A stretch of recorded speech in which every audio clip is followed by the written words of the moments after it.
Hello and welcome to this episode of the Alex Nitzberg Show. I'm Alex Nitzberg, and today I'm glad to say I have a special guest, Boaz Shalgi, an Israeli coming to you from the Jewish state of Israel. I'm assuming you're in Israel right now, aren't you? You're at your house, so yeah. Yes, yes, sir. So I appreciate you coming on. The reason I'm familiar with Boaz is because I interned for Pastor Randy White for a while, and he is friends with Boaz and stuff. So that's how I know about him. And I was watching an update he was doing about the situation in Israel, and I thought, hey, this would be a good guy to have on the show. So I really appreciate you coming on, and you were really like responsive. I was like, hey, could you come on my show maybe? And you were like, yes, you're really quick. So I really appreciate that. So why don't you just start out by just telling everybody, who you are. You can talk about your tour business and just, you can just say, who you are and everything so everybody knows who you are. Okay, well, Alex, thank you. Again, my name is Boaz Shalgi. I'm 55 years old, born and raised in Jerusalem, Israel, married to Maggie, and the father of three children: Danielle, my daughter, Itamar, and Elijah. Elijah is my youngest. He's in the army right now. His unit is going to be probably the first one into Gaza, so all prayers are needed for us. Sorry, but in particular for Elijah, for him. Um, for 14 years now, I own EDI Travel, which is a boutique tour company that specializes in bringing American pilgrims to the Holy Land, to Israel. And we do it best. And so my goal is to educate as many Christians as possible on the Jewish roots of Christianity. And yeah, that's what we've been doing, like I said, since 2010. So Yeah, and that's me in a nutshell. you're Jewish, correct? I'm Jewish, yes. I'm a seventh generation Jew here in Israel, the descendants of the tribe of Levi. Oh, okay. And so I was watching your video update the other day, so I want to have you on to just talk about a little bit, like, what do you know about what the current situation is, going on with the war and everything like that. So, and also, where are you located personally, and has your daily life changed at all since the war started, or are you pretty much safe where you are and it hasn't really impacted your day to day life? Well, it has big time because today my last group went back to the United States to North Carolina, and we honestly don't know when the next one is going to come. It could take months, and that is a heavy blow, I would say, because we've invested money in so many groups we're going to come to Israel, and now it seems like it's all going to cancel, and we don't even know until when. So yes, it did affect us heavily. We live in Galilee. You're talking to me now as I am 12 miles south of Lebanon and Hezbollah, and about 12, 13 miles from Syria. So we are at the very upper Galilee in Israel, and settlements near us already got announcement today that they should evacuate it from here to other places in Israel. And I don't know, maybe my community will be next. We'll just have to wait and see. As for what is happening now, well, as you know, Hamas launched their vicious attack 10 days ago on the Israeli settlements outside of Gaza. And as for now, we know about 1,300 Israelis, both soldiers and civilians, that were killed by them. And Israel made a decision that we're getting into Gaza, and after that, there will be no more Hamas, and Gaza will be pounded. Yeah, I heard Netanyahu basically say Hamas will be obliterated. Um, and so you mentioned that your son is currently serving in the military. So are you able to talk to him on a regular basis, or are you not able to talk to him while he's serving right now? Like, how is that?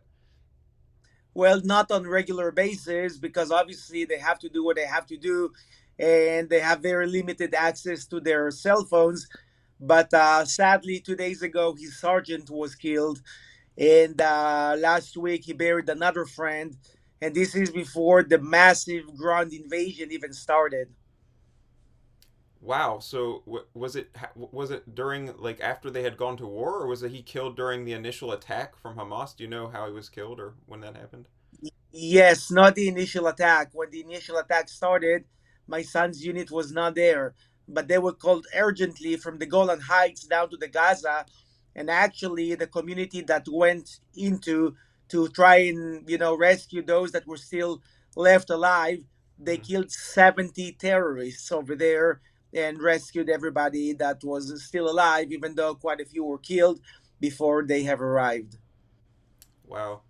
Um, and I heard you mention when you were doing your update video the other day, you were talking about people need to stop listening to like fake news, and you were so what exactly would you say is going on there that's different than what maybe people are hearing just in the general mainstream media in America and stuff? Like, is there something? What's the difference? Why would you say fake news? Like, what is different about what you're seeing versus what you're seeing on the TV or whatever?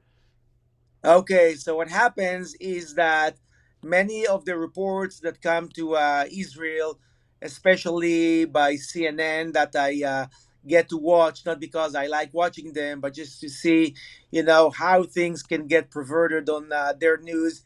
So they will try to make it look like if this is something that's a balanced, violence, and asking people, people that they get to interview to condemn both sides and that both sides will take responsibility. And oftentimes they will not even call them terrorists, but they'll say armed people or fighters. The things that just make people sometimes think we don't really know what's going on there. We don't know who's the attacker. We don't know who's the aggressor. We just know that there's two parties that are fighting in there. But if they had the guts to say the whole truth, that about 2,000 terrorists, not armed people, terrorists, have invaded into Israel and started slaughtering people in their beds, in their kitchens, in their gardens for one thing only, and that is that they're Jews. That is their crime. It's not about land. It's not about anything like that. It's a religious war, and we were butchered because we were Jewish people. And that is not the exact picture that they give you on a lot of the news that you consume. I also heard you on that video saying something interesting about. I think you were saying in Gaza, there's like an underground system where the terrorists and the militants are able to like hide out and stuff. Is that correct? And a lot of the civilians are up top, but there's like military people underneath. Yeah, so let me just enhance that. There's the upper city of Gaza and an underground city which they built with billions of dollars that were donated to Gaza by the US, by the UN, by Europe, in order for this to get to the civilians. But Hamas, as a terror organization, doesn't give almost anything to its people and spend all this money in improving the underground tunnels where they have their main command, where they have all their radio communications, where they have their own water and electricity so they don't depend on anything. And that is also where the heads of the Hamas are hiding so they will survive the bombardments of Israel. In addition to that, other of their commands are exactly beneath the main hospital in Gaza, knowing that Israel will not bomb the hospital, and that's how they're safe. And even now, as Israel called the people of Gaza to start fleeing from the north to the south because the north is going to be bombarded, Hamas people prevent from the civilians to flee because they want to keep them as human shield against Israel. Okay, so you're saying the Hamas is stopping civilians from getting out of the areas even after Israel specifically tells people get out of this area, we're going to be attacking, and they're stopping them from leaving? Exactly that. Exactly that. They're shooting people who are trying to do that. They're making people turn back because once all civilians are not there and it's Hamas against Israel, they know that they're going to not be able to stand even 2 hours against the Israeli army. They also know how sensitive we are to humans' lives, and that is basically their protection. Today, they also started saying that if Israel starts this ground operation, they will start executing the Israeli hostages one by one, and they will broadcast that live on television.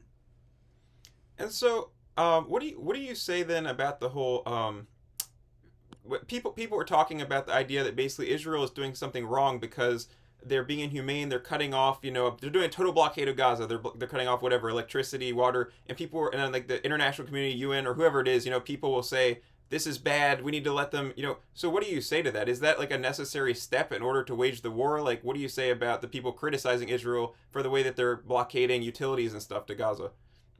Okay, so that's a great question, and that's exactly what I meant by fake news. Because everything that you said now, The facts are true. But here's the deal. When we supply them with electricity, they may make more rockets to be launched into Israel. They're able to continue all their factories making bullets against Israel. So we are actually helping them killing us. See, that is the thing. The people of Hamas were not people that showed all of a sudden from nowhere. The people of Gaza, all these years, are showing their support to Hamas. I don't know what they think deep inside them, but that doesn't matter. If they didn't want Hamas there, Hamas would not be there. So, as far as I'm concerned, if 2,000 terrorists are invading into Israel, beheading people, raping girls, burning them after that, and the people in Gaza go to the streets, celebrate that, giving cookies and chocolate to everybody because this is a day of celebration, then in my opinion, they're all guilty. Well, I was going to ask you too, like what percentage of people living in Gaza can, I mean, you probably don't know, but like if you had to venture a guess, what percentage of them would you say are like nice people that really wish that they weren't living with Hamas, or something, versus people like you said that are happy about it, they're pleased that they're like, are there a small percent, 5, 10%? Like, do you think there's a number of people living there that are not a problem, that are nice people, and then like what do you think the percentage is there? Yes, I think that there's good people there. I don't think that all people are evil. I know that many people want to bring bread to their table. They come to Israel, they work in Israel. Here's the deal. I would say that there's probably 70% of good people that don't want wars or anything like that. But they are not being heard. Their voice is never being heard. And I know it's not a democracy and it's hard to do that. But again, when you don't go out and demonstrate and say this is wrong, because every time you engage war with Israel, we are being destroyed and this needs to stop. As long as they don't do that, then it doesn't really matter if they're good people or not. In the end of the day, the result is a very bad result that we have with Hamas. And Hamas is Gaza. And yes, also innocent people get hurt when war breaks out, just like 1,300 Israelis were murdered just for being Israelis. Tough situation. So you're saying 7-0, like 70%. So that would be the majority of people. So do you think that, is there a chance that then people that live in Gaza would actually be happy if Israel just took over that area and just took over? Would that make people, I mean, would that be better, do you think? Like, should Israel just take over that entire area then? Absolutely. If you really got to ask them in person, not to be publicized, they would have said, please bring Israel into here. I was in Gaza as a soldier in 1987. I was in Gaza when all of Gaza was controlled by Israel. They loved us. We provided them with jobs. They would go to Israel every day and come back in the evening, and the Israeli army would patrol Gaza, which means no terrorists, and people were just happy being able to go to work, bring money home, buy for their children, get them educated, and everything else. So there's no doubt that they want Israel back. The thing is that we don't want to go there again. We don't want to be responsible for 2 million people that are not even part of Israel. So why would we start supplying them salaries and national security and more hospitals and more electricity and more this and more of that when they're really not part of Israel? And you then have to police them and send army over there. That is a burden. So we don't want that. The truth of the matter, no one wants that. And that is their problem, the problem of the Palestinians. Their own brothers don't want them. I mean, what would be easier than Egypt opening their borders? They have tons of space over there where the Palestinians could settle. These are their brothers. They don't want to hear about it. So, big tragedy. And so is the reason that they don't want them just for the same reason Israel doesn't want them? They don't want to have to deal with the burden of the humanitarian situation, the possible terrorists, and all that stuff? Yes, mainly not the humanitarian situation because that can be taken care of. I'm sure that the day after, United States and other entities will send a lot of money to start, building everything from scratch. But it's more the terrorism. Hamas is part of the Muslim Brothers, and this is an entity that is illegal in Egypt, and they fought a lot, the Egyptians, to get rid of them, and they have no intention whatsoever to import them back again into Egyptian soil. And then also got a question. Generally this isn't necessarily war specific, but a lot of time you'll hear people saying Gaza's like an open air prison and Israel's an apartheid state and all that kind of stuff. So when you hear that kind of stuff, um, what is your response to that? Because that's usually liberal people are the ones saying that kind of stuff. Liberal Congress people in America. To what extent there is I believe if, you can correct me if I'm wrong. I believe there is there is certain sort of like security and stuff like that, right? Is that why they're saying that? Like, why are they saying that? To what extent is it true, and why is it happening? First of all, trust me, if Israel was an apartheid state, we would have been boycotted by the whole world long time ago, like the world did to South Africa. So if we're not, that means that we are far away from being apartheid. We're the only solid democracy in the entire Middle East. And as for the Palestinians, that is a security issue because you see, when we have enabled them to come into Israel with no problems, with no checkpoints, yes, once again, most of the people were good people who wanted to make a living. But every now and then, there's a terrorist that comes with them and he explodes in an Israeli restaurant and he murders 30 people. And a week later, another guy sneaks in with them and explodes on a bus and kills 25 people. And at one point, Israel said, forget it. We're trying to be nice to you. We're trying to be kind to you. We offer you to get into Israel and have a working permit. And what do we get in exchange? People being exploded in our cities, buses, and restaurants, killing our children. We don't want that anymore. We cannot take this anymore. So from here on, there's going to be checkpoints. There's going to be inspection. We want to make sure that people with ammunition and weapons are not getting into Israel. And once on the news, they show the checkpoints and the Arabs waiting in the checkpoints and the Jews not waiting in the checkpoints, all of a sudden this become an apartheid. Yeah, I mean that seems perfectly reasonable that if you have a large contingent of terrorists trying to kill you, you would want to make sure you don't let them in your country. So, yeah. But then that's where the whole thing. So, all right. So another thing I heard you mention on your update the other day was one of your updates anyway. I think you had a few, but I listened to a few, and you mentioned Netanyahu, and you were saying that you didn't think that he was the right guy for the job, basically. So I got a couple questions on that. One, how do you think he's been doing? And two, what areas would you have critiques on the way he's been handling it? How do you think he should doing it differently if you're not pleased with what he's doing so far? Okay, so Netanyahu became our prime minister for the first time in 1996. This is unprecedented in democracies. And I was a guy that supported Netanyahu because, the first years he was ambitious, he did great things, he did amazing things with our economy and everything.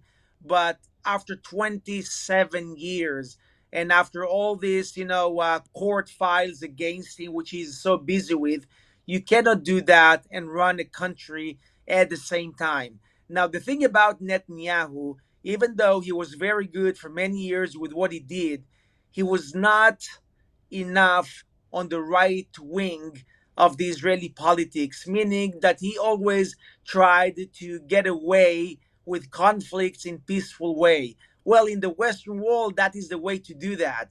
But our neighborhood is different. And all the gestures that he has displayed towards Hamas over the years, they were not received as gestures because in the Middle East, if you show gesture, that means weakness. And that is how Hamas got bigger and bigger and more violent. And it's now all exploding in our face. So, what Netanyahu should have done now is that, first of all, as soon as that happened, to act quicker, to get all the reservists quicker, and not me having this conversation with you 10 days later when the ground invasion hasn't started yet. Because the credit card that we have from the world is going to expire soon. They're not going to give us much time. So we need to get into Gaza now. We have given them enough warnings to flee to the south. And if some of them have decided not to, well, too bad. But we need to take care of business and we need to do it now. So, Netanyahu, I call you, wake up, start acting.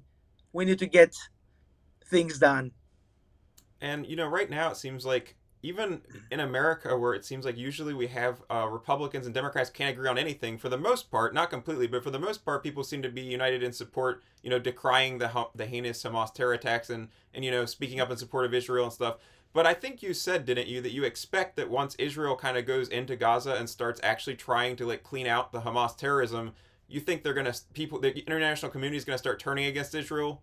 Probably is that what your thinking is?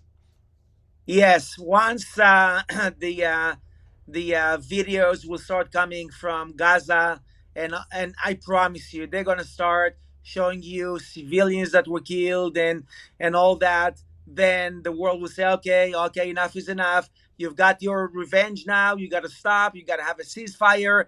And if America starts doing that, then we're gonna be in a big problem because let me tell you what, if we don't finish the job, if there's no if there's still going to be Hamas leaders alive when this is over, if there's going to be launchers and weapons and RPGs and all that still in Gaza after we have withdrawn, then we did nothing. We'll just have to wait another year or two, and all of this will start over again. The government of Israel promised the people of Israel that we are going to destroy Hamas. So when the war is over, there's no any weapons and no nothing in Gaza that can be a threat to Israel. If Israel doesn't completely like basically take over and like leave soldiers in Gaza, then even if they completely eradicate Hamas, like if they eradicate Hamas and then pull back out, what would stop another terror group or maybe Hamas people possibly from another? I don't know. I'm not like super familiar, so I don't know if there's Hamas in another country, but like maybe another terror group moving in. What would stop them from just moving in and then starting this all over again in a year from now with a different terror group or more Hamas people from another country? That is, again, a great question. Israel will have a few options. When the war is over, Israel can say, well, right now I'm governing here until the world will come up with a solution. And so as long as we are there, they won't be able to do anything. But you That's one said, but option. but you said Israel doesn't really want to do that, right? Exactly, Yeah. exactly. But what I'm saying now, it's not long term. As I Okay. said, to get there until the world will find a solution will hopefully will come in a few months. We're definitely not going to be there forever. So this is an option that we do not like. Another option is I think my favorite is to come to the Palestinian Authority, to the a lot more moderate Palestinian entity and say to them, go there, take over. Now the West Bank and Gaza are fully controlled by you. This is the best scenario. Is if Israel leaves Gaza and nothing is gonna be there handling the situation, that's going to be a chaos. So that's not going to happen. Hopefully, it will be the Palestinian Authority. And as for your other question, why don't I think that another militant group will start against Israel again? Sorry, I think that what Israel did so far in Gaza and what Israel is about to do in Gaza in the coming few weeks will send a lesson to everyone, not only here but in our neighborhood. Don't mess with Israel. All right. Well, Boaz, I really appreciate you talking to me. It's been interesting listening to your perspective, and I think it's been a good show. So I really appreciate you coming on. And also, before I go, is there anything else that I didn't ask you about or whatever that you just want to say in general? And go ahead and just tell people again, once you've said whatever you have to say, just remind everybody where your website is and stuff if they want to take a tour with you in the future, because I know I mean, that's your business, so I want to help you with that too. So, Well, I appreciate that. Thank you so much. Yes, first of all, what I'm going to do now, since I will be unemployed for a while, and since I live close to the border, I'm going to go every other day to the border near Syria, near Lebanon, and broadcast from there. So at least twice a week, folks will be able to see me on my Facebook page giving real information from the battlefield with all the accurate things that they need to know about. And my Facebook page is Boaz. That's my name, Boaz, Boaz, and my last name, Shalgi, Shalgi. Send me a friend request. I will accept you, and you'll be able to be updated with all the information about what's happening in Israel. Again, I would ask everyone to pray for Israel, to pray for my family, to pray for my Elijah, who's in the army now. And again, in the future, when things get better and you think about bringing your congregation, your family, your church to Israel, then please contact me, Boaz at editravel.co.il.